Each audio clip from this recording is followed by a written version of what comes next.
Today I'm going to show you 3 different ways to dodge and burn in Photoshop.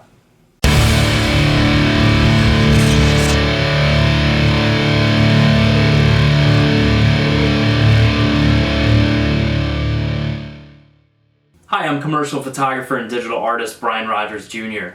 If you'd like to learn more about me and some of my work, check out digitalartthatrocks.com. Okay, so I'm going to show you 3 different ways to dodge and burn in Photoshop. So what the hell is dodging and burning? Well, it's taking your shadows and making them even darker and your highlights even lighter. And essentially what you're doing is you're creating contrast in your image. Now there are plenty of ways to create contrast in an image, but dodging and burning is one of my favorites. Now I'm going to show you 3 completely different methods, and I would like you to choose what way works best for you. Everyone has their own vision as an artist and their own workflow, so take these with a grain of salt. Let's go ahead and get started. Okay, so we're here in Photoshop, and I've got this really cool image of a watch that I recently shot. And if anyone's curious, I actually shot this with a macro lens, and it took about 32 images to actually stack focus on this. So it was pretty labor intensive as far as retouching goes, but I think the results speak for themselves, and I think it was definitely worth the time and effort that I put into it. So let's get on to the tutorial. I've got a couple of different ways, and I'm going to show you how to dodge and burn, 3 to be exact. And the first way, or the first method, is actually a very non-conventional way of doing dodging and burning. You're not actually going to be using the brush tool at all, really. And you're not going to be using the dodge and burn tools that are over here in your tool palette. So what I'm going to do is I'm actually going to start with the channels. And I'm going to go ahead and click on that.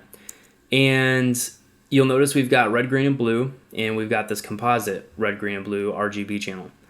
And that's the one we want to focus on. So what I'm going to do is I'm actually going to hold the command key and click on the RGB channel. And what that's going to do is it's going to load the luminosity of this image.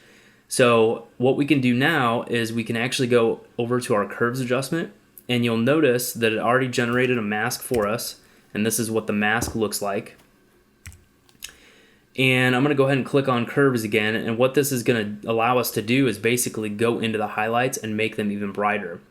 So I'm going to go ahead and grab that now, and I'm just going to kind of slide that over to the left just a little bit. And you'll notice that it's getting a little bit brighter on us. Now I'm going to go ahead and shut that off real quick.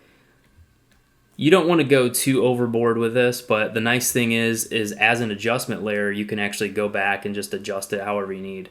So I think that looks pretty good right there. And what we're going to do next, we'll just rename this layer. We'll call it Dodge. We're going to duplicate this layer. And what we want to do is we want to invert this layer mask. So to do that, we're going to do a Command I on the mask. And we're going to go ahead and double click on the curves adjustment, and we're going to just go ahead and click default so it kind of resets itself. So now we've got the opposite of what we had before. So we're actually going to be adjusting our shadows now. Now, if you go down too far to the left here, you're going to be really saturating those blacks, and I really don't want to go that far in the image. So I'm going to actually start right about here, and I'm going to bring this down just a little bit. And I'm going to rename this layer Burn. I'm going to go ahead and toggle this on and off so you can kind of see the difference. And I'm going to go ahead and group this, Command G. I'm just going to call it Dodge and Burn. And we'll go ahead and call this Method 1. Okay, so let's go ahead and take a look and see what that did. All right, cool. So that actually built quite a bit of contrast. And the really cool thing about this too is, like I said, it's very flexible. You can go back and forth and adjust this at any time. You can actually go through here to the mask, and if you want, you can actually feather that selection a little bit, and that will give you a little bit of a different result. So if you look at the mask now, you can see it's a little bit different. So really it just depends on what you like. This is a little bit more constrained and proportioned, whereas if you go over to the right, it's kind of a little softer, but really there's a ton of flexibility in doing it this way. And also you can build an action, so you can literally click the action and it'll do this for you every single time. So really cool way of dodging and burning. Definitely not a traditional method by any means, but it's really helpful to use it every now and then. So we're going to go ahead and start on the second method of dodging and burning. And basically what I'm going to do is I'm going to use a curves adjustment layer again. And I love using curves adjustment layers just because they're so flexible in their ability to do just about anything. So what I'm going to do for this one is I'm going to call this dodge. And what I'm going to do is I'm actually just going to change the blending mode to screen. And what that's doing is it's, taking all of our highlights and making them even brighter. We're going to go ahead and hide this behind the layer mask. So I'm going to invert it, and I'm going to click on the mask and click Command I to invert that. Now I'm going to go ahead and I'm going to duplicate this layer. And instead of keeping it on screen, I'm going to change the blending mode to multiply. And I'm going to call this layer burn. Going to go ahead and group both these together. Call it dodge and burn method 2. And this time we're actually going to use a brush. So I'm going to go ahead and hit B for my brush tool. And I typically like to work with a soft brush when I'm doing this kind of stuff. And I typically like to work with the flow instead of opacity because it builds up the effect a little bit better. So what I'm going to do is I need to make sure I'm painting with white. And I'm just going to go into my highlights. And I'm just going to bump the highlights up ever so slightly. So wherever I see a highlight, that's kind of where I want to go as far as brightening. Now keep in mind, if you overdo it, you can always back off the opacity of the layer, which is really helpful. And you'll notice I'm also varying my brush size because by doing that, it gives it more of an organic kind of look. It's not going to look so uniform. You really want those variances in your brush because that's really going to bring out a lot more detail, and it's going to look a lot more natural. So again, I'm just going into these highlights and I'm making them just a little bit brighter, and I'm building up the effect, so it's going to look a lot better than if you were at 100% opacity. So this kind of stuff can take some time, for sure. Right now I'm doing a really, really quick job just to kind of demonstrate this technique.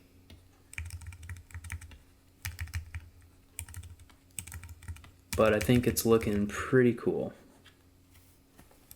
That might be a little bit much. All right, so I'm gonna go ahead and toggle that on and off and take a look. So you notice this is a completely different look than the first method that I showed you. This is very constrained, like I said. Still looks cool. I like it a lot. But this is just a completely different look, so it's completely up to you on what you want to use. The other nice thing is, you could double click on this layer mask again and you could feather it. And by doing that, you're actually just going to be softening those highlights. So what I like about using feather is the fact that you can always go back and adjust it later. You can go up into your filters and actually blur your mask. But again, if you do that, you can't really go back unless you make it a smart object. And by the time you do all that, it's actually just a little bit easier to use the feather selection here. So I much prefer to do that personally, but it's totally up to you on what you want to do. But yeah, I think I actually like it feathered just a little bit. So I'm gonna kind of keep it maybe around the 30 pixel mark. I think that looks pretty good. And again, that's not an exact number. I don't have a go-to on that. It's just, I think it looks good on this image particularly, so I'm going to keep it there. So I'm going to go ahead and go to the burn layer now. And again, I'm painting with white because I want to reveal what's behind this mask. And basically all we're going to be doing here is we're going to be burning. So I'm going to go ahead and just go into some of these areas with the shadows in it, and I'm just going to make them a little bit darker, a little bit more dramatic. We're just going to build this effect up and create some really cool looking contrast. And again, I'm varying my brush size because what that allows us to do is build a more natural looking dodge and burn. And you can also zoom into an image a lot if you need to get some more fine detailed areas like this. Usually I'm not zoomed all the way out. I'm just doing this pretty quick for this tutorial. Build a little bit more shadow there. I think that looks kind of cool. Maybe we want one here, or maybe not. I don't like that one too much. This image is already pretty dark, so I don't really want to darken it too much. I don't want to lose all the detail in it because I worked really hard to get the detail. Like I said, this was about 32 frames stacked to get this. So, all right, let's go ahead and take a look at this. All right, so it's a little darker. And again, I don't want to go overboard on this. So I'm going to double click on this layer mask and I'm going to feather it. And I might go a little bit farther than I did the first time. Okay, cool. I like that. Let's see what that looks like. There's a before and after. I think this looks pretty cool. Sometimes when you use that feather, though, you want to make sure that your selection doesn't get really big. Like I'm noticing right now that I'm actually getting some brightening going on outside the watch. And the reason that's happening is because I feathered it quite a bit. And when you do that, it's gonna, it's not constrained to that area anymore. So I kind of want to paint that out. So luckily I'm on a layer mask and I can do that. I have that flexibility. So there's Dodge and Burn Method 2.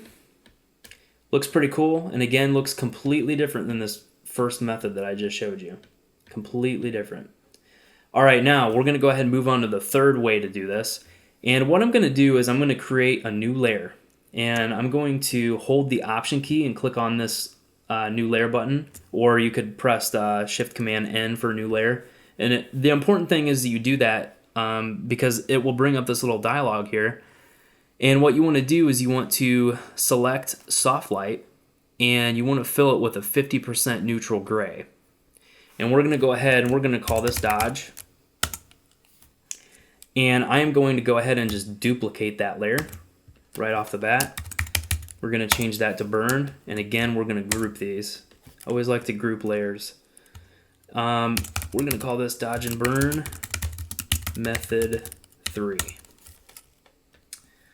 Alright, so what we're going to do this time is we've got this medium gray layer. You can't see it right now, but if I shut this base layer off, you're definitely going to see it. So that's what it looks like. That's what that layer looks like. But when you've got it on Soft Light, it blends into this image. So what we can do is we're actually going to paint with white and we're going to paint with black right on this solid gray layer.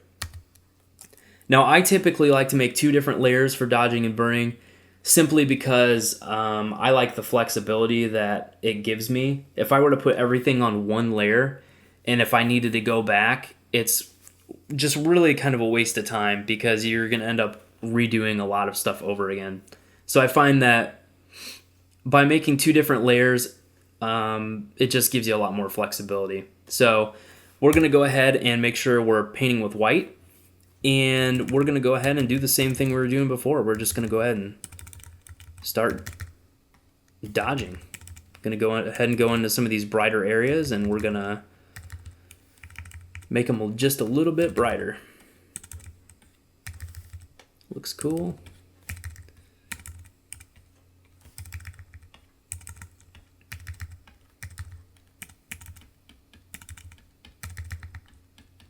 And again, varying that brush size really helps. You want to make sure you do that. For me, I use my keyboard. I'm using a Wacom pen and tablet. And I know there's a little ring on the wheel, but I don't know why, but I just don't like to use it. I think it just kind of gets in my way. I prefer to use these keyboard shortcuts instead. I think a lot of people do that. But, to each his own. So again, yeah, we're doing the same thing. We're just going through and we're just making these highlights a little bit brighter. And I'm not going to spend too much time on this. Really, the whole point of this is to show you these techniques and let you kind of decide what works best for you and your workflow. So there's that layer. So if I shut off this base layer, you're going to see exactly what these highlights look like. That's pretty much it. So if I wanted to feather this a little bit, I could very well go up to Filter, Gaussian Blur, and blur that. Again, it's kind of a destructive move. You could make it into a smart object and blur it that way and have the choice to go back and forth. But what I don't like about this method is the fact that when you do that, if it is a smart object and you have to go back and add more highlights, you're going to have to double click on that layer, and it's going to take you into that pure gray screen where you just see the highlights, and that's really not going to do you any good because you can't see the image anymore. So this is kind of a one-way street here. But I wanted to show you just so you had the option. So this time I'm going to go to the burn layer, and I'm going to make sure I've got black selected, and we're basically going to paint with black. And again, building up the effect.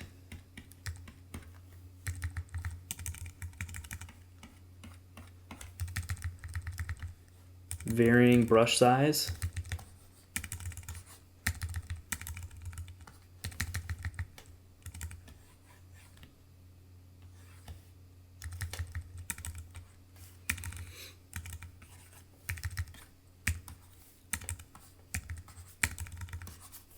Okay, I think that's looking pretty good. We'll go ahead and just stick with that. See what that layer looks like.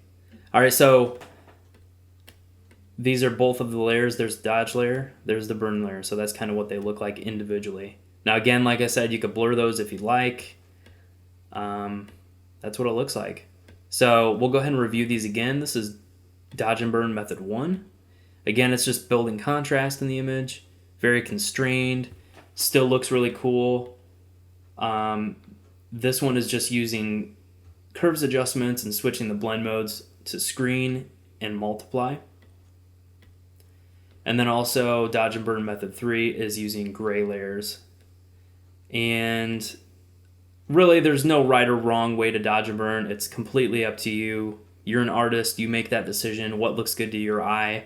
As far as, brush sizes and all that stuff, again, that's completely up to you. But I wanted to show you these few different methods to dodge and burn. I know there's a lot of different ways to dodge and burn in Photoshop, but I think these are pretty helpful. And like I said, if you find yourself doing this a lot, like I do this on almost every image, I would actually go ahead and make an action and set it up so that way you can literally just click the action and it will go ahead and automatically generate these layers for you.